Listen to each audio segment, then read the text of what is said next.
सवाल। देखिए, अभी जैसा आपने लीडरन की बात की है, मैं आपको बता दूं कि पॉलिटिशियन का कोई ईमान नहीं होता साहब। सबसे बड़ी बात, पॉलिटिशियन, राजनीति ये खुद एक मजहब है, और जो इस मजहब को मानता है फिर वो दुनिया के किसी मजहब को नहीं मानता।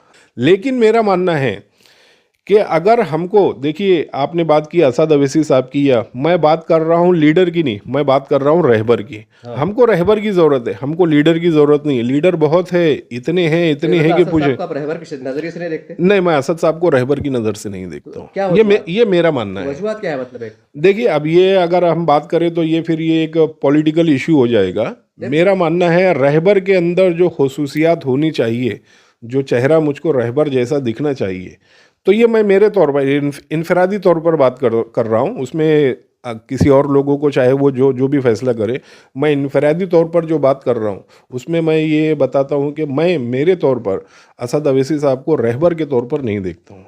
वो लीडर हो सकते हैं, रहबर नहीं। लीडर आए जो बेहतरीन रहबर आए, वो मुल्की सतह पर थे, आलमी सतह पर नहीं? आलमी सतह पर नहीं थे। अच्छा। आलमी सतह के ऊपर सुल्तान सलाहुद्दीन अय्यूबी के बाद इस दुनिया में अल्लाह ने किसी रहबर को नहीं भेजा। वक्फ की जो प्रॉपर्टी है, जैसा कि अभी आपने सवाल किया, इतनी ज़्यादा ज़मीनें होने के बाद आप मुझको बताइए, आप अपने दिल पर हाथ रख कर बोलिए, आज वक्फ बोर्ड का अपना एक खुद का अदारा नहीं है। आज हमारे पास एक यूनिवर्सिटी खुद की नहीं है, हमारे पास एक अपना खुद का कोई मेडिकल कॉलेज नहीं है, हमारे पास ऐसी कोई फिक्स आवक नहीं है कि शिक्षा की कमी है जी। हम जज्बाती बातों पर ज़्यादा भरोसा करते हैं, सच्चाई से हम बहुत ज़्यादा परे हैं। बराबर है। मुसलमान शुरू से एक जज्बाती कौम रही है जी। ऐसी बातें जो मस्जिदों में बैठ कर की जाए और ऐसे जलसे जहाँ पर अल्लाह अकबर के नारे लगे, तो फिर क्यों बैठे हो आप जिम्मेदार की कुर्सी पर? अगर आपके पास कोई रिकॉर्ड नहीं है तो आप जिम्मेदार की कुर्सी पर क्यों बैठे हो भाई? छोड़ दो ना, फिर हवाले कर दो। गवर्नमेंट अगर जो ले रही है तो फिर गवर्नमेंट को क्यों जिम्मेदार ठहरा रहे हो आप? आप देख रहे हैं एसडीएम न्यूज़। मैं हूं रियाद अंसारी। इस वक्त मैं महाराष्ट्र के ऐतिहासिक शहर औरंगाबाद छत्रपति संभाजी नगर से बात कर रहा हूं। और आज देखिए मेरे साथ जो शख्सियत को स्क्रीन पे आप देख रहे हैं, ये औरंगाबाद की, बल्कि हम समझते हैं मराठवाड़े की एक मशहूर समाजी शख्सियत है। सामाजिक कामों में हिस्सा लेते हैं, मिल्लत के मसाइल के ऊपर दर्द को आवाज़ बुलंद करते रहते हैं। मैंने कई बारहा इनकी जो तो वक्फ बोर्ड को लेकर, वक्फ की ज़मीनात को लेकर, निज़ाम की ज़मीनात को भी लेकर काफ़ी इनसे मैंने जो तो गुफ्तगू किया हूँ, मुलाकातें किया हूँ। चूँकि आज पूरे देश भर में अभियान चल रहा है उम्मीद पोर्टल को लेकर कि भाई वक्फ की ज़मीनात को, जायदाद को बताया जाए। इसी मामले में कि भाई क्यों ज़रूरी है, कैसी ज़रूरी है, इससे मुसलमानों को नुकसान क्या है, फ़ायदे क्या है, एक हम सहर हासिल गुफ्तगू करने में जा रहा हूँ, ताकि मुसलमानों के, उनके ज़िम्मेदारों के समझने में आसानी हो जाए कि आज वक्फ की कितनी अहमियत है मुसलमानों के नज़दीक और क्यों ज़रूरी है। सर, सबसे पहले तो हमारे चैनल में आपका खैर मकदम स्वागत है। सर, ये बोलिए कि सबसे पहले आपका नाम और ज़बानी तारुफ फिर आपकी ज़बानी पेश कर दीजिए आप। मैं हारून अंसारी। एक वक्त में मैं सोशल मीडिया से काफ़ी जुड़ा रहा, जी। और बाद में जो है तो मैंने मुसलमानों के हुकूक के लिए, उनके जो जायज़ मांगे थी, जी। उन मांगों को गवर्नमेंट तक पहुंचाने के लिए और उनकी तकमील के लिए जो है तो मैं ज़्यादातर सोशल मीडिया से जुड़ा रहा। और मैंने अपने तौर पर जो भी अल्लाह ने मुझे सलाहियतें दी हैं, उसके तहत जो है तो मैंने उसमें बढ़ चढ़ कर हिस्सा लिया है। सर, आज जो है तो वक्फ की ज़मीनात को लेकर काफ़ी बातें पैदा होती हैं। लोग कहते हैं कि भाई वक्फ एक ऐसा इदारा था कि जहाँ पर मुसलमानों के लिए बहुत कुछ छुपा हुआ था, उनकी तरक्की, उनकी कामयाबी, और आज की जो हालात चल रहे थे, इस तमाम पस मंज़र को कैसे देखते हैं आप? देखिए, आज जो सिचुएशन है हमारे मुल्क में, मेरा मानना है कि आज अ, हमारी कौम के नाम नेहाद उल्मा बोलो या नाम नेहाद लीडर, जी। एज अ पॉलिटिशियन मैं बात कर रहा हूँ, कि जो अपने आप को पॉलिटिशियन बताते हैं और मुसलमानों में एक बड़ा चेहरा रखते हैं, जी। आज वो जो है तो गवर्नमेंट ने जो अमेंडमेंट पास किया है जी। कि भाई वफ़ की जो प्रॉपर्टी है उसको सरकार के जो है तो अंडरटेकिंग लाया जाए, उस पर कानून भी पास हो गया है। तो ऐसे नाम नेहाद लीडरान जो है तो आज रोड पर, सड़कों पर, सोशल मीडिया पर आकर वावेला मचा रहे हैं कि ये जो हमारे साथ हो रहा है गलत हो रहा है। जी। मैं बिल्कुल मानता हूँ कि ये चीज़ नहीं होना था, ये हो रहा है। लेकिन सबसे बड़ा सवाल ये उठता है कि ये क्यों हो रहा है? जी। ये क्यों हो रहा है? देखिए, इसके लिए हमको थोड़ा पास्ट में, थोड़ा माजी में जाना पड़ेगा। जी। एक मिसाल के तौर पर मैं आपको जिक्र करता हूँ आरएसएस जी आरएसएस की स्थापना जो है तो 27 सितंबर 1925 को जी केशव बलीराम हेडगेवार इन्होंने की थी, यानी तकरीबन आज से 100 साल पहले। एक सदी गुजर गई। जी मेरे पॉइंट पर आप जो है तो थोड़ा कंसंट्रेट कीजिए। जी जी एक सदी गुजर गई। जी एक सदी में आरएसएस 0 पॉइंट से शुरू हुआ था। जी वो जो संगठन है वो 0 पॉइंट से शुरू हुआ था। जी 100 साल की अनथक मेहनत के बाद आज मुझे भी पता है, आपको भी पता है कि आरएसएस आज देश चला रहा है। जी सही सच्चाई। ठीक है, ये सच्चाई है, आरएसएस देश चला रहा है। अब हम आते हैं हमारे माजी की तरफ। जी 1954 में वक्फ बोर्ड को जो है तो अमल में आया। जी वक्फ बोर्ड शुरू हुआ 1954। 1925 और 1954 सिर्फ 30 साल के अरसे के बाद जी आरएसएस 0 पॉइंट से शुरू हुआ। लेकिन वक्फ बोर्ड को मुगल शासन की तरफ से, दिल्ली सरकार की तरफ से और ऐसे मुसलमान जो पाकिस्तान बंटवारे के बाद पाकिस्तान चले गए थे, उन्होंने अपनी प्रॉपर्टी वक्फ बोर्ड के हवाले करी। जी 33 लाख एकड़ से जायद ज़मीनें, 33 लाख अगर आप उसका अहाता करेंगे तो मैं समझता हूँ 5 से 6 शहर बस जाएंगे उसके अंदर। जी जी ये ज़मीनें हमारे आबा व अजदाद ने, हमारे बड़ों ने वक्फ बोर्ड के हवाले करे थे कि भाई ये ज़मीन आप लो, जी इसकी निगहदाश्त करो, आप इसके केयर टेकर हैं, आप निगरान हैं, इसको यूटिलाइज करो, इसको इस्तेमाल करो। आप देखो शहर में, रियासत में, हमारे मुल्क में जी ऐसा कोई मुसलमान नौजवान जो परेशान है, जो कारोबार से लेके या मुसलमानों की खस्ता हाली जो है, आज जो हम खस्ता हाली का रोना रो रहे हैं, जी ये जो खस्ता हाली है, तो इन ज़मीनों की आवक से जो है तो आप मुसलमानों के फलाही काम करो। जी ये ज़मीनें इसी के लिए दी गई थी बिल्कुल ना, बेशक सही। आप मीडिया से जुड़े हुए हैं। ये ज़मीनें वक्फ बोर्ड को हमारे आबा व अजदाद ने इसलिए दी थी कि इन ज़मीनों की जो आवक होगी इससे आप मुसलमानों के फलाही काम करो। जी 100 साल में आरएसएस कहाँ से कहाँ चली गई, आज देश चला रही है। जी 70 साल से जो वक्फ बोर्ड चल रहा है, मेरा सवाल है वो ज़मीनें कहाँ गई, उसकी आवक कहाँ गई। आज आप वक्फ बोर्ड से, आप मीडिया से आप जाके वक्फ बोर्ड से सवाल कीजिए कि जो 33 लाख से ज़ायद एकड़ हमारे आबा अजदाद ने, ये आपका हक है, ये मेरा भी हक है, आप जाके सवाल कर सकते हैं कि हमारे आबा अजदाद ने जो 33 लाख एकड़ ज़मीनें आपको दी थी, जी वो ज़मीनें कहाँ गई। 2016 में नोटबंदी हुई थी, मुझे अच्छे से याद है। नांदेड़ के वक्फ बोर्ड से रिलेटेड शायद नांदेड़ के सीईओ थे, पठान साहब नाम था, मीडिया, प्रिंट मीडिया में जो मैंने पढ़ा था, उनके घर पर रेड पड़ी थी 2016 में। जब 1000 रुपये के लिए लोग बैंकों में 4 घंटा लाइन लगाते थे, उनके घर से 6 करोड़ रुपए कैश मिले थे। जी जब उसकी इंक्वायरी हुई तो मालूम हुआ कि इन्होंने वक्फ बोर्ड की 6000 एकड़ ज़मीन किसी बड़े बिजनेसमैन को, धन्ना सेठ को 2 या 3 लाख रुपये एकड़ से दे दी थी, जबकि उस ज़मीन की मार्केट वैल्यू 1.25 करोड़ रुपया थी 2016 में। जी तो ये ज़मीन किसकी दी गई थी? ये ज़मीन आपकी दी गई थी, ये ज़मीन मेरी दी गई थी, ये हमारी कौम की और मिल्लत की अमानत थी। जी जो ज़मीन उन्होंने दे दी। वक्फ बोर्ड में आज क्या होता है, आज आप जालना रोड चले जाए, निराला बाजार, पूरी वक्फ प्रॉपर्टी है। आपको सर्च करना पड़ेगा कि यहाँ पर किसी मुसलमान की दुकान है क्या, जालना रोड पर। जी तो आज अगर हम रोना रो रहे हैं कि सरकार ने ऐसा किया, तो सरकार ने ऐसा किया, ठीक है, सरकार ने गलत किया, लेकिन सरकार को इनवाइट हमने किया, सरकार को दावत हमने दी कि हमारी जो चपलिकस चल रही है, हमारी जो चोरियां चल रही है, आप आओ और उस पर पकड़ अपनी मजबूत करो। यही बात हुई ना। जी जी तो फिर हमारे रोने का क्या मतलब है?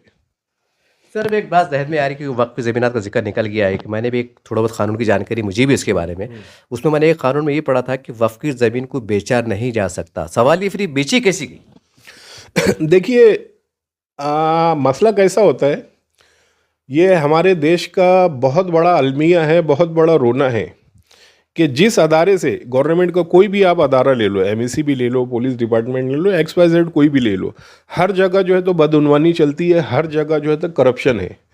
रास्ता भी वही बताते हैं, तरीका भी वही बताते हैं। अब आप सपोज करो आपको वक्फ बोर्ड की ज़मीन लेना है, आपको नॉलेज नहीं है कि ये ज़मीन आपके नाम पर कैसा हो जाएगी और क्या डॉक्यूमेंट्स लगा के आप इसको जो है तो अपनी खासगी ज़मीन कर लेंगे। ये तरीका भी हमारे ही लोगों ने बताए हैं। अच्छा। ये तरीका भी हमारे ही लोगों ने बताए हैं। जी वक्फ बोर्ड में अभी जैसे आप सुनते होंगे कि दो तरीके की ज़मीनें होती है, एक मदद माश, एक खिदमत माश। खिदमत माश ज़मीन का जो है तो ये था कि भाई वो ज़मीन जो है तो आप हमेशा उस पर किराएदार रहेंगे, वो आपकी मालकी हक की नहीं हो सकती। लेकिन मदद माश में कुछ ऐसा था कि भाई उसका गवर्नमेंट का कुछ नजराना जो है तो आप पे करके उसकी खासगी ज़मीन आप अपनी खुद की कर सकते हैं। तो खासगी ज़मीन करने का सबसे ज़्यादा काम गैर मुस्लिमों ने किया है। ज़मीनें मुसलमानों की, खासगी ज़मीन आज अगर आप वक्फ बोर्ड की देखेंगे तो ज़्यादातर गैर मुस्लिमों के नाम पर है। अच्छा, बाकी जो ज़मीन बची आपने किसी को किराए से दिए, आपने फला शख्स को ज़मीन किराए से दिए, फला प्लॉट किराए से दिए, उसकी जो आवक आ रही है वो कहाँ जा रही है? आप बता सकते हैं कि साहब आमदनी कितनी होंगी आपके नज़रिए से, आपके एक्सपीरियंस के हिसाब से? अब देखिए, अगर मैं महाराष्ट्र की बात करूँ, मराठवाड़े की बात करूँ।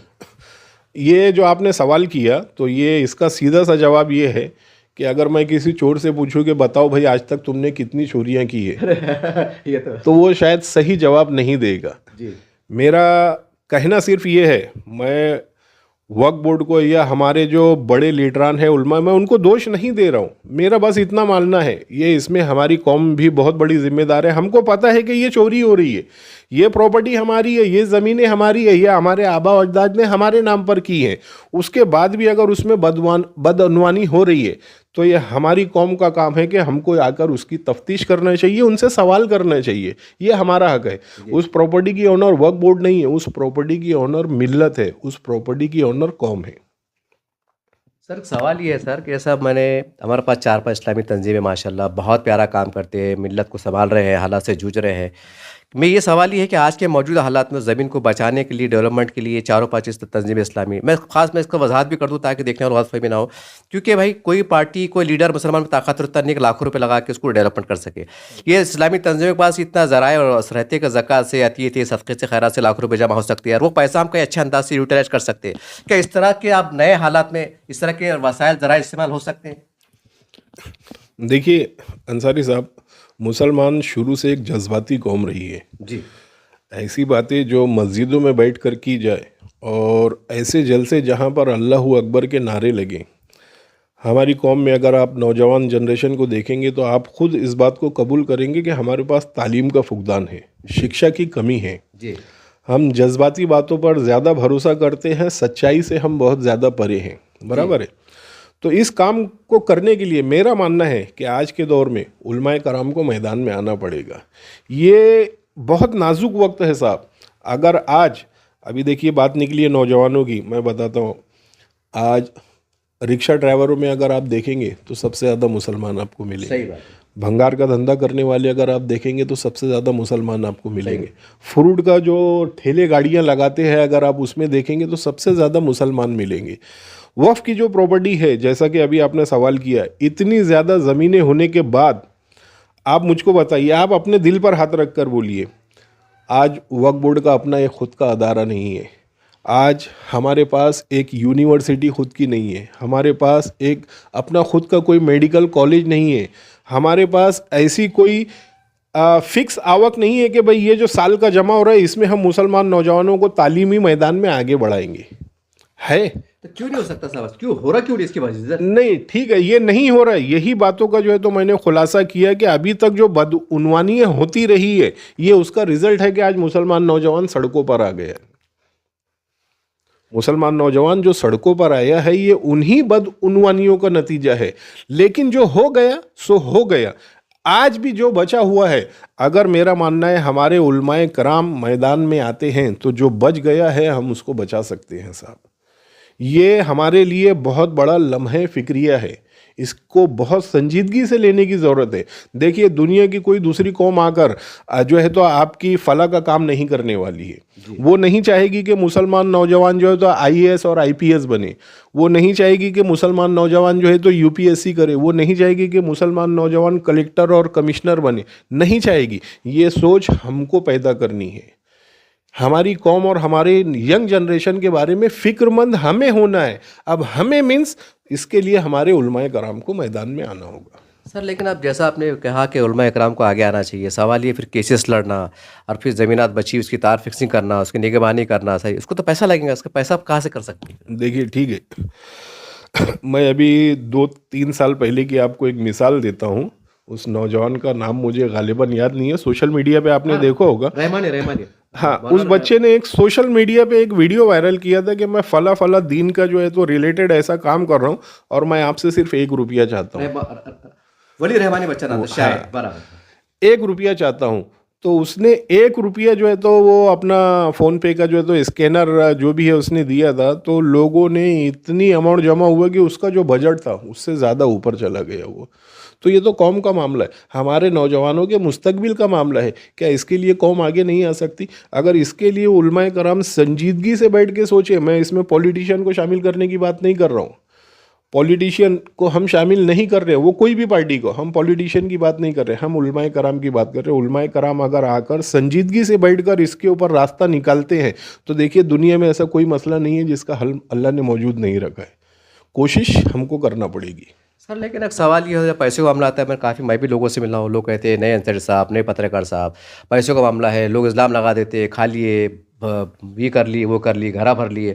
तो शायद ये वजह है कि लोग डरते हैं क्योंकि पैसों का मामला है। देखिए, हमारी अगर 1400 साल हिस्ट्री के ऊपर आप नज़र करें तो बड़े बड़े साहबियों के ऊपर और बड़े बड़े जो है तो उल्मा के ऊपर भी लोगों ने उंगलियां उठाई है। अगर हम ये सोच कर कि इसका रद्द अमल क्या होगा, हम अगर मैदान में नहीं आएंगे तो हम कोई अमल नहीं कर सकते। हर अमल का एक रद्द अमल होता है, वो अच्छा भी होता है, वो बुरा भी होता है। अगर हम आज ही जहन बना लिए कि हम जो अमल करने जा रहे हैं उसका रिएक्शन, उसका रद्द अमल ये हो सकता है, तो फिर हम कुछ भी नहीं कर सकते जी। और देखिए, दुनिया की ज़िंदगी जो है ना वो बहुत मुख्तसर है, बहुत छोटी है। आज की जो है तो लाइफ अगर आप देखोगे 60 से 70 साल की लाइफ है। इसी के अंदर आपको अपनी दुनिया भी बनाना है, इसी के अंदर आपको अपनी आखिरत भी बनाना है। हम कोई 200-400 साल की ज़िंदगी लेकर दुनिया में नहीं है, बहुत मुख्तसर की लाइफ है। इसी के अंदर हमें दुनिया और आखिरत दोनों की तैयारी करना है। सर अभी हाल ही में जो है तो मेरे ख्याल से रोशन गेट पे एक जलसा हुआ था, वो आपकी बात से मुझे एक बात याद आ गई। उसमें जमीयत वालों ने बोले कि भाई हमको एक हमारे खुद के ऑफिस के लिए ज़मीन नहीं है, आप ज़मीन की हमारी मदद कीजिए, रहनुमाई कीजिए। सीईओ खालिद साहब से किए थे, उन्होंने खड़े के ऐलान करे थे कि आप खाली ज़मीन बता दो, हम ज़मीन दे देंगे। मतलब मैं ये बोलना चाह रहा कि हमारे जमीयत मतलब जो जुम्मे तंजीमें हैं उनका ये हाल है, उनके खुद के ऑफिस नहीं, तो फिर कौम का मसला ज़रा। हाँ, ये अभी जो आपने बात बोले तो यही जो मेरी बातों का मैसेज है वही कि ये कितना बड़ा अलमिया है, हम कहाँ आकर खड़े हो गए। जी। ऐसी जमात जिसके ऊपर पूरी कौम लब्बैक बोलती है, ऐसी जमात अगर वो नारा लगाते तो पूरी कौम मैदान में जमा हो जाती है। आज उनकी ऑफिस का पता नहीं है, तो ये हमारे लिए लम्हे फिक्रिया नहीं है, ये हमारे लिए सोचने वाली बात नहीं है। ये जो बातें मैं बोल रहा हूँ, ये बातें सिर्फ मेरी नहीं है, ये बातें आपकी भी है, ये हर उस नौजवान की बात है जो आज जो है तो रोजी रोटी को लेकर दर दर फिर रहे हैं। जी। मैं कौम की बात कर रहा हूँ, मैं अपनी पर्सनल बात नहीं कर रहा हूँ। सर इसमें एक इससे जुड़ते मेरे दो सवाल, इन एक सवाल में दो सवाल है। उससे पहला सवाल ये है कि जब वक्फ बोर्ड जब पूरे मुसलमानों के हाथ में है, तो फिर हम ये इलेक्शन के मौके पर, इसके मौके पर क्यों नारा लगाते हैं कि सरकार बदमाश है, शिवसेना बदमाश है?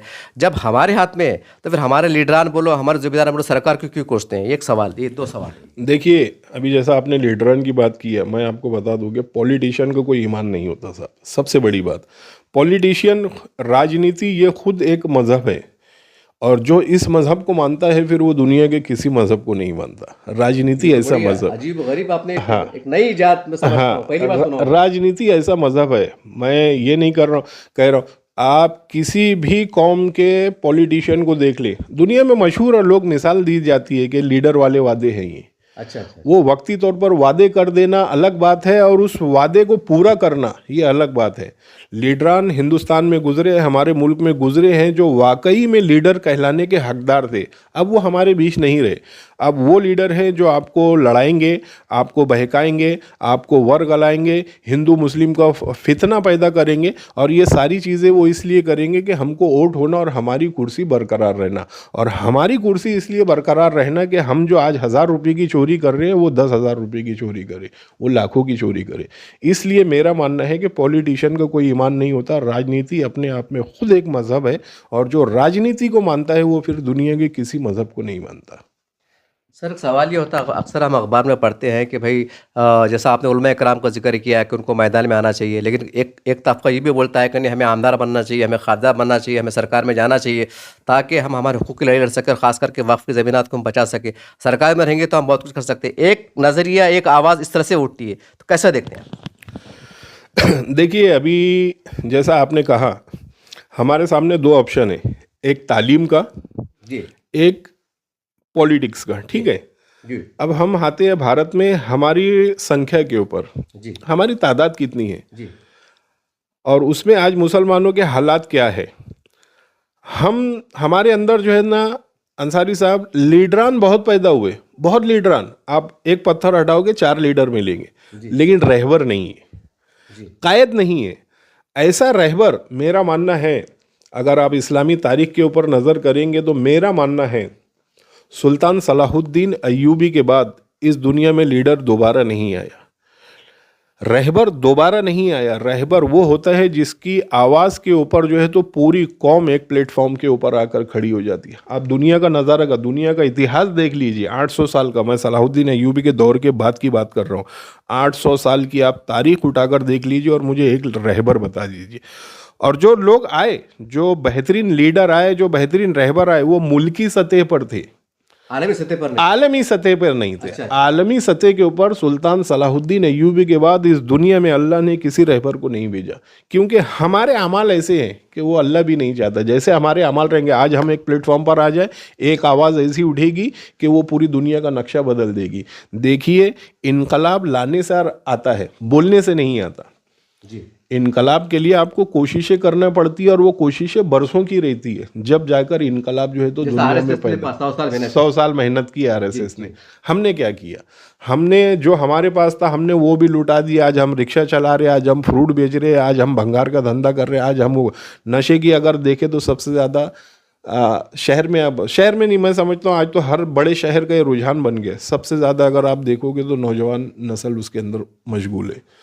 गांजे चरस में अगर आप देखोगे सबसे ज़्यादा नौजवान नस्ल जो है तो उसकी ज़्यादा है, बिल्कुल शामिल है। तो क्या ये जो नौजवान नस्ल है, इसको बचाना हमारा फ़र्ज़ नहीं है? इनके फ्यूचर के बारे में सोचना हमारा फ़र्ज़ नहीं है? और ये उम्मत कई सालों तक जो है तो बराबर इस दुनिया में अपनी खिलाफत की जिम्मेदारी पूरी करती रहे, इस सोच के लिए उलमाए कराम को मैदान में आना ज़रूरी नहीं है। अगर उलमाए कराम सिर्फ ये सोचेंगे या कौम के लिए लोग ये सोचेंगे कि भाई ये लीडरों और एमएलए और एमपी का काम है, तो मेरा मानना है ये सोच गलत है। मैं ऐसी सोच का बायकॉट करता हूँ। देखिए, सवाल ये, आपने कहा कि उलमा को आना चाहिए, फिर अपने जो हम जिस मुल्क में रहते हैं, जहाँ की जमहूरियत है, वहाँ पर जो ताकत मिलती है कानूनी अंदाज से, फिर वो कहना कि ऐवानों में मिलती है साहब। मतलब फिर उसको फिर से ऐवान में जाना जरूरी है, ऐवान क्या, फिर राजनीति में आना जरूरी है। आप कह रहे हैं कि राजनीति को मजहब नहीं होता है। बिल्कुल, ताकत, इत्तेहाद से बड़ी इस दुनिया में कोई ताकत नहीं है अंसारी वो साहब। तो सही है। इत्तेहाद से बड़ी कोई अभी आप यह देखेंगे, इस कमरे में हम 3 लोग हैं और हम तीनों की सोच अलग अलग है और हम अपनी अपनी ईंटें उठा के अपनी दीवार बनाने के लिए अलग अलग भाग रहे, तो मकान कभी नहीं बन सकता। जब हम इत्तेहाद पैदा कर लेंगे, जब हम यूनिटी पैदा कर लेंगे और जब हम एक प्लेटफॉर्म के ऊपर आ जाएंगे, तो हम मकान भी बना सकते हैं, महल भी बना सकते हैं। मेरा मानना है इस दुनिया में इत्तेहाद से बड़ी कोई ताकत नहीं। और जब मुसलमान, देखिए अभी बात निकली, मैं बताता हूँ, इस मुल्क में मुसलमानों की आबाद कम व बेश 30 करोड़ है, ठीक है, 30 करोड़। अभी मैं एक पॉइंट के ऊपर आता हूँ। 2019 में बीजेपी गवर्नमेंट ने 303 सीटें ली थी कुछ अलायंस के साथ, 252 या 253 बीजेपी की सीटें थी और अलायंस के साथ उनकी 303 सीटें हुई थी। पूरे हिंदुस्तान में उन्होंने 17.5 करोड़ वोट लिए थे। कितने लिए थे? 17.5 करोड़। 17.5 करोड़ वोट लिए थे उन्होंने, तो उनकी 303 सीट आई थी। मुसलमान तो 30 करोड़ है जी। क्यों नहीं आते ये एक प्लेटफॉर्म के ऊपर? आप अपनी हुकूमत नहीं बना सकते? आप स्टेट के अंदर अपनी हुकूमत नहीं बना सकते? आप सेंट्रल तक नहीं पहुंच सकते? लेकिन उसके लिए आपको इत्तेहाद पर आने की ज़रूरत है। और कोई भी शरपसंद हुकूमत नहीं आएगी कि चाहेगी कि इस मुल्क में मुसलमान जो है तो एक प्लेटफॉर्म पर आ जाए। वो जगाना ही नहीं चाहते हैं मुसलमानों को, वो उठाना ही नहीं चाहते हैं। भाई ठीक है, जो तुम जी रहे हो, तुम क्या है, साल में कभी तुम्हारा कुछ मांग रही है, हम पूरी कर दिया करेंगे, तुम सोते रहो। शरपसंद हुकूमतें यही चाहती है। तो फिर मैं फिर सवाल करता हूं, तो क्या ये रोल उलमाए कराम का नहीं आ जाता कि वो मुसलमानों को एक प्लेटफॉर्म पर लाने की कोशिश करे? ये रोल मुसलमान उलमा कराम नहीं प्ले कर सकते? लीडरान तो 54 साल से कोशिश कर रहे, आई आज तक कौम एक प्लेटफॉर्म के ऊपर आई कौम नहीं है। लेकिन अगर उलमा कराम करेंगे और नेक नियति से करेंगे तो मेरा मानना है इस मुल्क में वो दौर दूर नहीं कि अगर मुसलमान एक प्लेटफॉर्म पर आते हैं तो इनकलाब भी बहुत जल्द आएगा। लेकिन अंसर साहब, इसमें आप थोड़ा सा मैं करेक्शन कर दूं। जैसा आपने कहा कि 30 करोड़ और एक साथ अगर आ गए तो हुकूमत पे नहीं आ सकते, लेकिन अगर हम पूरे हिंदुस्तान का जायज़ा ले, हर ज़िले का, शहर का, तो कई मुसलमान 30% है, कि 40% है, कि 50% है, कई कई की जगहों पे ऐसे है। और उसके लिए हमें हिंदू भाइयों का, दलित भाइयों का, आदिवासी भाइयों का साथ ज़रूरी है। तो कहने की बात वहीं आके टिक जाती है कि हमें बिरादर मतलब साथ भी चलना पड़ेगा। बिल्कुल, आपने जो कहा वो सच कहा। आज इस मुल्क में हिंदू समाज में, हिंदू भाइयों में भी ऐसे बहुत सारे लोग हैं, बहुत सारे नहीं, बहुत ज़्यादा लोग हैं जो आज भी सेकुलर जहनियत के मालिक हैं जी, जो आज भी मानते हैं कि आज जो देश का हालात है वो गलत है। देश जो है तो एक चिंगारी का जो है तो मोहताज है और ये कभी भी भड़क कर एक बड़ी आग बन सकती है। हिंदू समाज में भी बहुत सारे ऐसे लोग हैं जो मानते हैं कि सही क्या था और गलत क्या था, और जब वो आपके अमाल को देखेंगे, आपको इत्तेहाद को देखेंगे, उसमें से अगर 10 और 20% भी अगर आपके साथ जुड़ गए तो बड़ा काम हो जाएगा। बड़ा काम हो जाएगा। और मुसलमानों की तारीख आप उठा के देखो, मुसलमानों ने किसी भी साथ देने वालों के ऊपर कभी जुल्म नहीं किया है साहब। जिनका जो हक है वो मुसलमानों ने उनको बराबर दिया है। हम वो कौम हैं कि हम हमारे मुल्क में भी गैर मुस्लिम राष्ट्रपति और गैर मुस्लिम जो है तो वज़ीर आज़म को करते हैं, और हम बराबर जो कानून वो बनाते हैं हम उनको फॉलो करते हैं। जब हमारा समाज रहेगा, इंसाफ से भरा समाज रहेगा, जब लीडरान हमारे नेक नियत वाले होंगे तो बहुत सारी चीज़ें बदल सकती हैं। और मेरा मानना है कि अगर हमको इस मुल्क को बचाना है और हमको इस डूबती हुई मुसलमान कौम को बचाना है तो आज की यंग जनरेशन को काबू में करना बहुत ज़रूरी है। सर, जैसा आपने कहा है कि हमारे बिरादर वतन की अगर 10%, 15% वोट मिल जाए तो कहना कि एक कुछ हालत बदल सकते हैं। उसका एक मिसाल तो हमको हमारे औरंगाबाद शहर ने देखा है। इंतज़ार साहब की क़यादत में बोलो, उनके नाम में, चेहरे में बोलो, एक आमदार बना है, खाजा बना है, लेकिन उसके बाद क्या हशर हुआ ये भी तो आपको पता है। नहीं, ठीक है ना। देखिए, मैंने बार बार, आपने शायद आपने कहा कि मेरी बात पे आपने गौर नहीं किया। मैंने बार बार ये कहा, ऐसे लीडरान जो नेक नियत हो, अच्छा, जो नेक नियत हो। ठीक है, आज मैं बहुत बड़ी बड़ी बातें कर रहा हूँ लेकिन मेरे दिल में क्या आपको पता है क्या? बराबर है। तो जब आप एक यूनिटी और एक इत्तेहाद बनाकर, अरे भाई हम वो कौम है कि अगर सूखे में हमने दिल से हाथ उठाकर दुआ कर दी, 2 रकात नमाज पढ़ के, तो अल्लाह बारिश बरसा देता है जी। तो हालात को चेंज करना कोई बड़ी बात नहीं है। सबसे बड़ा सवाल यह है आपके अंदर इत्तेहाद है क्या? अल्लामा इकबाल ने एक शेर कहा था, मुनफात एक है इस कौम की, नुकसान भी एक ही सबका नबी, दीन भी, ईमान भी एक, हरम पाक भी, अल्लाह भी, कुरान भी एक, कुछ बड़ी बात थी होते जो मुसलमान भी एक, फिरका बंदी है कहीं और कई जातें हैं, क्या ज़माने में पनपने की यही बातें हैं। ये 1914 में अल्लामा इकबाल ने कहा था। आज से 112 साल पहले, 112 साल पहले जो उन्होंने कहा था, आज 112 साल के बाद मैं उसी को एक्सप्लेन कर रहा हूँ। सोचिए, यही वजह है कि अल्लामा इकबाल को मुफक्किर इस्लाम कहा जाता है। सर, ये तो खैर वक्त से जुड़ी हुई चंद बातें थी, तल्ख बातें थी, सच्चाई पे मबनी बातें थी। मैं इससे थोड़ा, क्योंकि मैंने अक्सर आपको सियासी प्लेटफार्म पर भी, काफ़ी सियासी लोगों से भी, काफ़ी सियासी माहौल में भी आपको देखा हूँ। मेरा एक सवाल थोड़ा सियासी पहलू पे गुफ्तगू कर लेता हूँ चलते चलते। सर, आज ये बात होती है कि हमारी मुस्लिम क़यादत होना चाहिए, मुसलमानों की अपनी जमात होना चाहिए, एक सियासी जमात होना चाहिए, तंजीम होना चाहिए सियासी। इसको आप एक सियासी नज़र से, एक बतौर सामाजिक कार्यकर्ता के रूप में कैसा मानते हैं और कैसा देखते हैं? नहीं, बिल्कुल होना चाहिए। देखिए, आज जो है तो दुनिया की जो हुकूमतें चल रही हैं या दुनिया का कोई भी मुल्क चल रहा है तो उसमें सियासी ताकत में आपका हिस्सा होना बहुत ज़रूरी है। उसमें आपका पॉलिटिकल परसेंटेज आपका ज़्यादा होना बहुत ज़रूरी है। अगर आपके ज़्यादा खासदार हैं, ज़्यादा आमदार है, आपका कोई मिनिस्टर है और वो ज़्यादा तादाद में है तो आप अपने फेवर में डिसीज़न, ऐसा कोई कानून जो मुसलमानों के हित में नहीं है और वो उनके अपोज में पास हो रहा है तो आप आपकी मेजोरिटी बताकर जो है तो उस कानून को रद्द कर सकते हैं।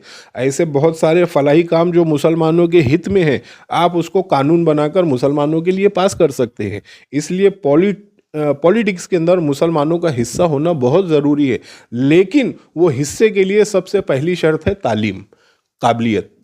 जो मेरा बेस, हम फिर ऊपर चढ़कर फिर वापस वहीं आ गए कि आज हमारे अंदर शिक्षा और तालीम का फुकदान है, हम तालीम से बहुत दूर हैं। और अगर मुसलमानों को तालीमी मैदान में वापस से लाना है तो इनको एक प्लेटफॉर्म पर लाना है और एक प्लेटफॉर्म पर लाने का काम मेरा मानना है, हो सकता है आप मेरी राय से जो है तो इत्तेफाक ना करें, आपका हक है। मेरा जो मानना है कि इस कौम को एक प्लेटफॉर्म पर लाने का काम पॉलिटिक्स का नहीं है, पॉलिटिशियन का नहीं है। मुसलमानों को एक प्लेटफॉर्म पर लाने का अगर कोई काम कर सकता है तो वो हमारे उलमाए कराम कर सकते हैं। सर एक सवाल ये है कि फिर सियासत से जुड़ी बात करूंगा कि देखिए आज अगर हिंदुस्तान में देखें तो मुसलमानों की दो तंजीम और दो रहबर ऐसे हैं जिसको मुल्कगिर सतह पे मुसलमान तस्लीम करते नजर आ रहे हैं। एक एमआईएम के असद आसिफी साहब और मैं समझता हूँ बदरुद्दीन अजमल साहब यूडीएफ के। तो अब ये दो चेहरे हैं, सियासी चेहरे हैं। तो अब दो चेहरे को कैसे देखते हैं कि क़यादत को, इनकी जो आज जो उनकी एक्टिविटी चल रही है, ये मुल्क मतलब मुसलमानों के मफाद में कितनी है या कैसे, क्या मुखालिफ है, जैसा लोग इल्ज़ाम लगाते हैं कि भाई नुकसानदेह है। देखिए, असद अवैसी साहब के मैं ना उनके खिलाफ मैं ना उनके साथ हूँ ना मैं उनके खिलाफ हूँ, वो जो भी कर रहे हैं, लेकिन माहौल देखने के बाद कहीं ना कहीं ये लगता है कि इससे कौम को नुकसान भी हो रहा है। ये मेरा मानना है जी। कहीं ना कहीं कौम को नुकसान भी हो रहा है। अभी जो पिछला जो इलेक्शन हुआ है उसमें ऐसी कुछ सीटें थी जहाँ पर मुसलमान कैंडिडेट जीत सकते थे, लेकिन वहाँ पर उनको वो सीटें नहीं दी गई। ऐसे लोगों को लाकर खड़ा किया गया कि जहाँ पर वो शहर उनको पहचानता नहीं था और वहाँ से उनको जो है तो टिकट दे दी गई। अब इसमें उनका राजनीति क्या फंडा था, उनकी क्या सोच थी, ये वो हो सकता है मुझसे बेहतर जानते हों। लेकिन मेरा मानना है कि अगर हमको, देखिए आपने बात की असद अवैसी साहब की, या मैं बात कर रहा हूँ लीडर की नहीं, मैं बात कर रहा हूँ रहबर की। हमको रहबर की ज़रूरत है, हमको लीडर की ज़रूरत नहीं है। लीडर बहुत है, इतने हैं कि पूछे। आप रहबर के नजरिए से नहीं देखते? नहीं, मैं असद साहब को रहबर की नज़र से नहीं देखता क्या हूँ। ये मेरा मानना है। वजूहत क्या है मतलब एक? देखिए, अब ये अगर हम बात करें तो ये फिर ये एक पॉलिटिकल इशू हो जाएगा।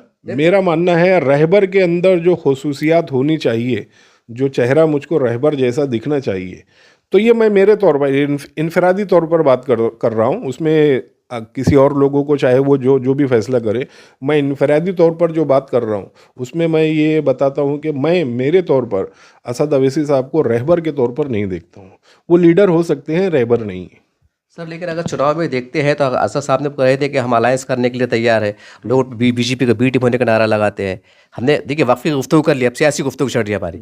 तो फिर ये सवाल ये, जब ये सियासी सेकुलर पार्टियां हैं, ये भी उनको अपने साथ नहीं लेते हैं। अब चुनाव में सत्यानाश हो जाता है, फिर बोलते हैं बी टीम है।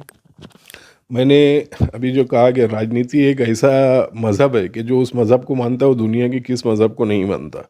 ठीक है, कभी कभी हम लोगों की बात चलती है तो मैं एक मिसाल देता हूँ कि राजनीति जो है तो वो शैतान की शतरंज है जी। राजनीति में बहुत सारी चीज़ें ऐसी होती हैं जो दिखाने के लिए एक होती हैं, पर्दे के पीछे एक होती हैं। तो भाई हम ये गए थे, हम वो गए थे। मेरा मानना है कि अगर एमआईएम वाकई में जो है तो नेक नियति से काम करे तो एमआईएम इस मुल्क में बहुत बड़ा हिस्सा रोल प्ले कर सकती है, इसमें कोई शक नहीं है। लेकिन जो बेस है नेक नियति, वो सबसे अहम सवाल है। फिर आ जाते हैं हम वक्फ बोर्ड की तरफ। कुछ सियासी मेरे पहलुओं को छूने की कोशिश किया हूँ कि साहब एक सवाल मेरे जहन में आ गया वक्फ ताल्लुक से कि हम बड़े बड़े कंपनी देखते हैं, सरकारी कार्यालय देखते हैं, बड़े बड़े धन्ना सीट मुन्ना सीट देखते हैं। एक गरीब मुसलमानों की आबादी सड़कों की तर्ज पे वक्फ बोर्ड की तरफ से क्या बसाई जा सकती है, ऐसा कानून बना के? नहीं, बिल्कुल बसाई जा सकती है। अगर हमारे उलमाए कराम अगर जाके वक्फ बोर्ड में बैठ के सीरियसली तौर पर अगर उस लोगों उनसे बात करें। देखिए अभी जो सिचुएशन है, अभी आपने देखा होगा कि हालिया दिनों में महाराष्ट्र गवर्नमेंट ने गुंटेवारी का एक कानून लागू करी जी कि भाई आप अपनी ज़मीन, अपना प्लॉट, अपना घर जो है तो गुंटेवारी कानून के तहत जो है तो लाकर उसको गुंटेवारी करा ले। तो ऐसे हमारे मुल्क में, मैं हमारे शहर की स्पेसिफिक बात करूंगा कि हमारे शहर में ऐसी बहुत सारी गरीबों की बस्तियां हैं जो वक्फ की प्रॉपर्टी पर बैठे हुए हैं। उसमें मुस्लिम और गैर मुस्लिम दोनों हैं। ठीक है जी। आज मेरा मानना है कि ऐसे लोग जो गुंटेवारी के लिए लड़ाई लड़ रहे हैं, अपने दिल से चाहते हैं कि भाई गुंटेवारी हो जाए, तो वो जाते हैं वक्फ बोर्ड के पास।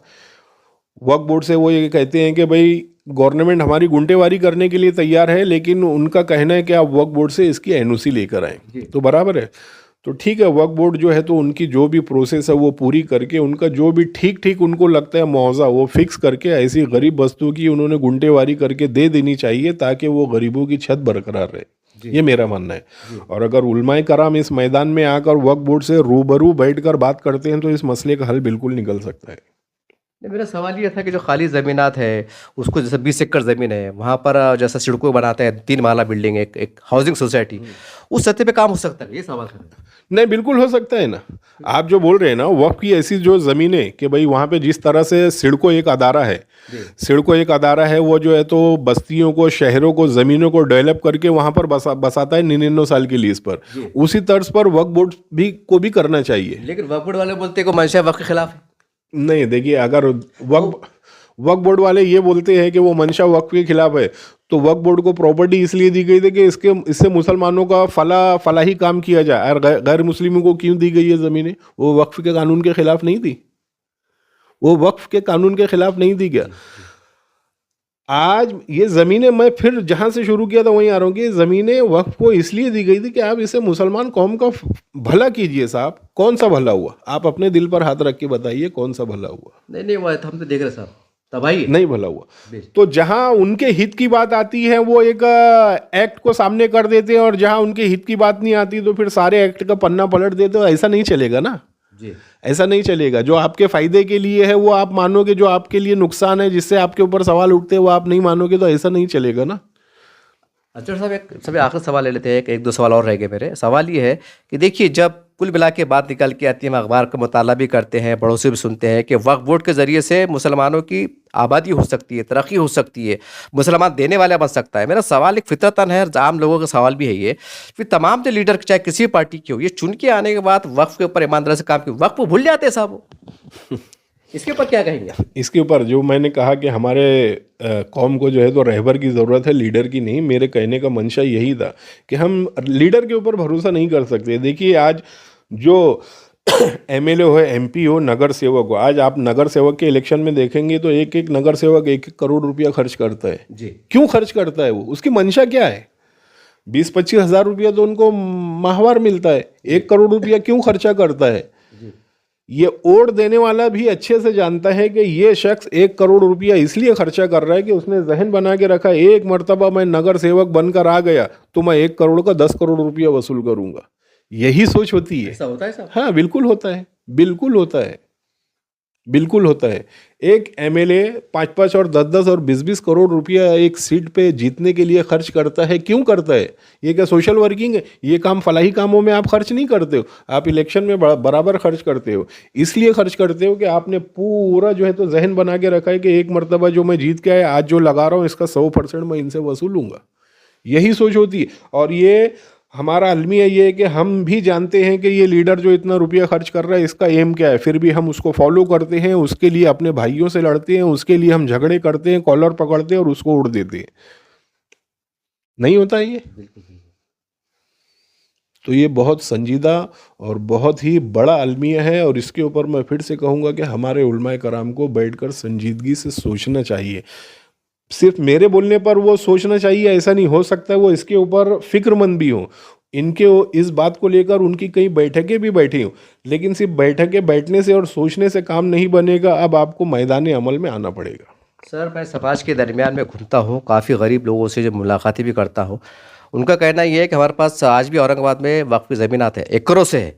तो गवर्नमेंट ने ऐसा करना चाहिए। मैं जनता की सवाल कर रहा हूँ, आपके नज़रिए से, तजुर्बे की रोशनी में, कि जनता कहना है कि हमारे वक्फ की ज़मीन है, प्रधानमंत्री आवास योजना की स्कीम चल रही है, हाउसिंग चल रही है, तो क्या ऐसा मुमकिन नहीं कि वक्फ बोर्ड वाले कोई कानून बना के भाई वो 100 एकड़ 50 एकड़ ज़मीन जो है सरकार के हवाले करे, और केंद्र सरकार राज्य सरकार मिलकर जो है तो प्रधानमंत्री आवास योजना के अंतर्गत गरीब मुसलमानों को सर्वे करके उनकी निगरानी में घर बना के दे? क्या ऐसा हो सकता है? हाँ, बिल्कुल बिल्कुल हो सकता है। अगर इंसान करना चाहे तो क्यों नहीं हो सकता। और इसके लिए तो हमको ज़मीनें ढूंढने की भी ज़रूरत नहीं, ऑलरेडी हमारे पास ज़मीनें हैं ना, बस उसको एक अमली जामा पहनाने की ज़रूरत है। नहीं तो कानून सब बोलते ना, कभी वक्फ कानून में ऐसा नहीं है, वक्फ कानून, फिर मामला कानून बैठ जाता है। अरे भाई, वक्फ कानून में नहीं है। अगर आप वहाँ पर मुसलमान बस्तियों को बसाते हैं, आप जो है तो उनकी फलाही काम में उस ज़मीन का जो है तो मसरफ़ लाते हैं, उसका इस्तेमाल जो है तो मुसलमानों के फलाही काम के लिए करते हैं। उनके अभी गुंटेवारी के तहत अगर मुसलमान बस्तियों को हटा दिया गया, या ऐसे एरिया जहाँ पर कोई मास्टर प्लान आ गया, जो गवर्नमेंट का भी नए स्मार्ट सिटी के तहत जो एरिया जो है तो डिमोलिश किए जा रहे हैं, वो मुसलमान जो बेघर हो रहे, वो कहाँ जाएंगे साहब? आज अगर वो जाके वक्फ बोर्ड से सवाल करते हैं कि हमारे आबा अजदाद ने जो हमें ज़मीनें दी थी उसमें से हमको 600 स्क्वायर फीट का एक प्लॉट दो, मेरे सर पर छत नहीं है, तो उनको नहीं देना चाहिए? लेकिन वो कहते हैं कि मंशा वक्त में मरने वाले ने तो कुछ उसकी नीयत अलग थी बोलते हो। सवाल तो यही है ना कि जहां पर आपके फायदे की बात हो रही है वहां पर आप मानने के लिए तैयार है, जहां पर आपसे सवाल होएगा वो बात आप मानने के लिए तैयार नहीं है, वो डिनाई कर रहे हैं। कहाँ गई 33 लाख एकड़ जमीनें? कहाँ गई? उसकी रॉयल्टी कहाँ गई? कहाँ है एक मुसलमानों का कॉलेज? कहाँ है एक मुसलमानों का तालीमी अदारा? कहाँ है मुसलमानों की यूनिवर्सिटी? बताइए मुझे। वो 33 लाख एकड़ जमीनें गई कहाँ साहब? सर मैं, क्योंकि आप औरंगाबाद ज़िले से बात कर रहे हैं तो मैं औरंगाबाद शहर की बात करूंगा, मराठवाड़े की बात करूंगा। यहाँ पर जैसा आपने जालना रोड का जिक्र किया, यहाँ पर जो भी मतलब मुसलमानों की वक्फ ज़मीन की मिला की तबाही बर्बादी हुई, इसमें क्या पूरे हमारे उलमा इकराम जिम्मेदार है अखलाकी एतबार से, क्या सियासी लीडरान जिम्मेदार है या सरकार जिम्मेदार है? नहीं, इसमें सियासी लीडरान जिम्मेदार है, उलमा कराम जिम्मेदार नहीं है। क्योंकि देखिए, किसी भी अदारे को अपने साथ मर्ज करके डॉक्यूमेंट्स फैब्रिकेटेड बना के उसका उलट फेर करना, इसमें पॉलिटिशियन माहिर होते हैं, उसमें उलमा कराम माहिर नहीं होते। और आज अगर आप ऐसी ज़मीनें देखेंगे जो करोड़ों की वैल्यू रखती है और इस पे धन्ना सेठ बैठे हुए, तो कहीं ना कहीं जो है तो वो फला फला पॉलिटिशियन मेरे साथ है, वो फला फला पॉलिटिशियन से मेरा रिलेशन अच्छा है, इसलिए मैं निपट लूँगा, मैं देख लूँगा, ये बात और ये जुमले इसीलिए सुनने को मिलते हैं। पॉलिटिशियन का इसमें बहुत बड़ा रोल रहा है। और पॉलिटिशियन का रोल इसलिए रहा है कि हमने खुद दावत दी है, आओ और आप हमारी ज़मीनें कौड़ियों के मोल लो और आप इसमें जो है तो अपनी करोड़ों की आवक जो है तो पैदा करो, हम मुसलमान कौम को धोखा देने के लिए तैयार है। वक्फ बोर्ड ने यही किया है, ये हकीकत है और ये हमको मानना पड़ेगा। आज अगर हम सिर्फ कि भाई गवर्नमेंट ऐसा कर रही है, सरकार वैसा कर रही है, सरकार ने कब चाहा कि मुसलमान तालीमी मैदान में आगे ना बढ़े? सरकार ने कब चाहा कि मुसलमान रोजी रोटी में आगे ना बढ़े? सरकार ने बोला कि मुसलमान नौजवान सिर्फ जो है तो रिक्शा चलाए? ये सरकार ने कहा कि मुसलमान नौजवान सिर्फ फ्रूट बेचे और भंगार का धंधा करे? हमारी फाइनेंशियल कंडीशन, हमारे पास आवक का जरिया नहीं है, इसलिए ये हमारी मजबूरी है कि हम ये कर रहे हैं जी।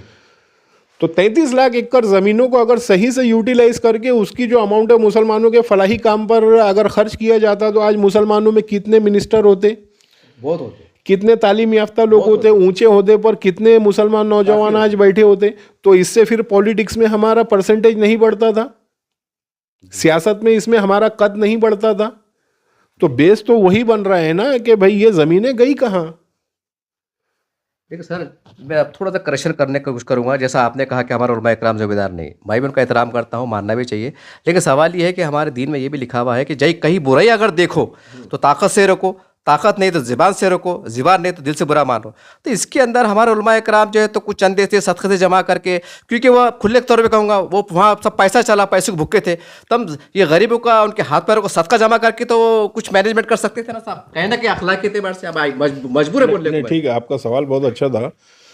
हम अगर कहीं बुराई देखें, हमारे अंदर अगर उतनी ताकत है तो ताकत से रोके, नहीं तो ज़बान से रोके, नहीं तो आखिरी ऑप्शन ये है कि हम उसको दिल से बुरा चाहे। यही आपका सवाल है ना? जी जी। तो उसमें उलमाए कराम को रोकना चाहिए था। तो ये जो हदीस आपने सुना, ये स्पेसिफिक उलमाए कराम के लिए नहीं है, ये हर मुसलमान के लिए है कि अगर आप उसको गलत देख रहे हो तो रोको। ये जो घोटाला हुआ, ये जो हक तलफी हुई, ये जो ज़मीनों का जो है गबन हुआ और हमारा हक उठा के दूसरों को दे दिया गया, तो ये हमारा काम था, हमारा सवाल था कि हम जाके वक्फ बोर्ड से सवाल करते थे कि आप बताइए ये जो ज़मीनें आपको दी, हमारे आबा अजदाद ने दी थी, ये कहाँ गई?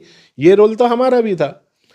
सर मैं उलमाए कराम की बात, आज जो बिगड़ी हुई तस्वीर है, जो बिगड़े हुए हालात है, उन हालात को सुधारने के लिए जो रोल प्ले कर सकते हैं वो उलमाए कराम कर सकते हैं। लेकिन साहब एक अलमियत ये भी है कि अगर मैं औरंगाबाद की करूँ, अगर मैं एक साला के साफ जुड़ा हुआ हूँ, समाज से सोशल जुड़ा हुआ हूँ, मुझे भी नहीं मालूम कि औरंगाबाद में वक्फ की ज़मीनात कहाँ है, तो एक भंगार वालों कहाँ से मालूम बनेगा साहब? बराबर। अभी एक आप मीडिया से जुड़े हुए हैं, अल्हम्दुलिल्लाह जो है तो मैं देखते रहता हूँ रोज़ आए दिन आपकी न्यूज़। आप जो है तो बढ़ चढ़ कर जो है तो लोगों से बेबाकाना सवाल करते हैं, बिना डरे हुए, बिना बिचके हुए जो तो आप लोगों से सवाल कर सकते हैं। ये सवाल आप वक्फ बोर्ड से भी कर सकते हैं।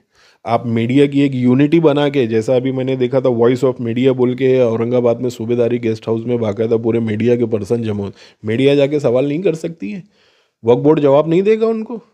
वो तो कहते हैं कि भाई हमारे पास कुछ नहीं, तुम्हें ज़मीन बताओ बोलते हो। तो फिर क्यों बैठे हो आप जिम्मेदार की कुर्सी पर? अगर आपके पास कोई रिकॉर्ड नहीं है तो आप जिम्मेदार की कुर्सी पर क्यों बैठे हो भाई? छोड़ दो ना, फिर हवाले कर दो। गवर्नमेंट अगर जो ले रही है तो फिर गवर्नमेंट को क्यों जिम्मेदार ठहरा रहे हो आप? आज आप क्यों रोना रहे हो कि गवर्नमेंट ने हमारे साथ ऐसा किया और वैसा किया? आपको जो जिम्मेदारी दी गई थी, अगर उस जिम्मेदारी के फराइज के ताल्लुक से आप उससे सवाल किए जाओ और अगर आप कैपेबल नहीं है कि उन सवालों का जवाब दिया जाए, तो आपके जिम्मेदार कुर्सी पर बैठने का क्या मतलब है? थोड़ा सा मैं और करेक्शन कर दूं कि मेरा उलमाए कराम के तब तनखीद करना इशारा मकसद नहीं था। मेरा मकसद ये था कि हमारे उलमाए कराम की खिदमत रही कि वो फांसी के फंदे पे चढ़े देश को आज़ाद कराया, और ये पढ़े लिखे लोग रहते। तो भाई एक आम तबका तो पढ़ा लिखा नहीं साहब, अभी काबिल लोग हैं ये, तो इन्होंने अपनी काबिलियत की बुनियाद पर और वो जुनून जज्बा जो उन्होंने मुल्क को आज़ाद कराया, तो आज तुमको आज़ाद फांसी पर चढ़ना नहीं साहब, खाली ज़मीन को आज़ाद कराना है। मेरा मकसद ये था। देखिए अंसारी साहब, मैं आपको आपकी याद दहानी करा दूं, ये वक्फ बोर्ड के ज़्यादातर मसले, वक्फ बोर्ड की ज़मीनें, वक्फ बोर्ड भी नाम की कोई चीज़ है, ये ज़्यादातर जो हाईलाइट हुआ ये 2016 के बाद से हुआ या 2014 के बाद से हम कह सकते हैं। जी। हमारा भी बचपन औरंगाबाद में गुजरा, आपका भी गुजरा। हमको जब भी पता था कि वक्फ बोर्ड नाम की कोई चीज़ है, ये फला घर जो है तो वक्फ बोर्ड का है, ये खेती जो है तो वक्फ बोर्ड की, ये आपको भी पता था। लेकिन मेंटली तौर पर हम उस वक्त ये प्रिपेयर नहीं थे कि हम उसकी की तरफ जो है तो तवज्जो दे सके। बोलने का मतलब ये है कि जब हम दवाखाना उस वक्त जाते हैं जब हमको बुखार आता है, हम दवाखाना उस वक्त जाते हैं जब हमारा जिस्म दुखता है। आज जो है तो कौम का जिस्म दुख रहा है, आज हमको इलाज की ज़रूरत है। तो ये इलाज करने के लिए सबसे बेहतरीन अगर डॉक्टर है तो वो हमारे उलमा है। देखिए इस तरह से एक काबिल शख्सियत समाज सेवक हारून अंसारी साहब से मैंने मुलाकात किया, क्योंकि माहौल जैसा चल रहा था और मुलाकात करने का एक ही मकसद था कि चंद बातें, चंद याद दहानी की बातें, चंद तल्ख बातें वो सामने उभर के आए, कुछ रहनुमाई हो जाए, कुछ कौम के अंदर बेदारी आ जाए। बस यही मकसद से इंटरव्यू कवर किया गया था। किसकी बदनामी करना, किस पे तनकीद करना, किस पे तहमत लगाना हरगिज़ मकसद नहीं था। बहरहाल सारी बातें आपके सामने आ गई। भाई एक बात मेरे दिल में अभी भी खल रही है कि उन्होंने कहा था कि भाई आरएसएस की स्थापना को 100 साल पहले हुए और ये ज़ीरो से आगे बढ़ी, जबकि पास कोई ना कोई इदारा था ना इदारा है, जैसा मुसलमानों के पास वक्फ बोर्ड का इदारा है। सवाल बड़ा कड़वा है साहब कि जो लाख, जैसा साहब ने बताया कि 33 लाख की ज़मीनात और ये इतना ज़मीन रखने वाला इदारा और समाज और सब बातें, ये आज सत्य गुर्बत में आ गए हैं। क्या इसके ज़िम्मेदार भी मोहन भागवत साहब है? क्या इसके ज़िम्मेदार भी भाजपा पार्टी है? एक शर्मिंदा होने वाली बात है, शर्मनाक बात होने वाली। और किस मुँह से बोलते हो यार कि 950 साल हुकूमत करे? अरे हम काबिल नहीं हैं, ये हम जी रहे हैं ना, ये उसका रहम करम है। हम जूते खाने से बदतर है इतना बड़ा इदारा रखने के बाद। और एक तरफ एक आरएसएस, मैं सलाम करता हूँ उनको कि देखिए ये है जुनून देशभक्ति का, उनके समाज का, कि उन्होंने कर गुजारा है। और आप कौम की बात करते हैं, अल्लाह रसूल की बात करते हैं, सियासी लीडर और बहुत कुछ करते हैं और ये हाल पे पहुंचाते हैं। शर्म आना चाहिए और सबक सीखना चाहिए आरएसएस से कि देखिए कौम का दर्द ये होता है, वो क्या सही है क्या गलत है वो बात का विषय है, लेकिन दर्द इसे कहते हैं। मत भाइये, मगरमच्छ के आंसू बंद कीजिए और वरगलाना बहकाना बंद कीजिए और खुदा का खौफ खाइए। मरना है, जवाब देना है। सारे छल कपट सब यही रहने वाले हैं। अभी भी वक्त है, समझ जाइए, सुधर जाइए, न तो याद रखिए ये अल्लाह रब्बुल आलमीन ये वो हाल करेगा कि आप कहीं के नहीं रहेंगे। ये मैं नहीं कह रहा हूँ, ये हज़ारों लोगों की दिल की आहें, बदवाएँ हैं, बातें हैं, वो मैं अपनी ज़बान से तर्जमा नहीं कर रहा हूँ। बस इसी बात से रुकता हूँ। देखते रहिए पसदिन चैनल। जय हिंद, जय महाराष्ट्र।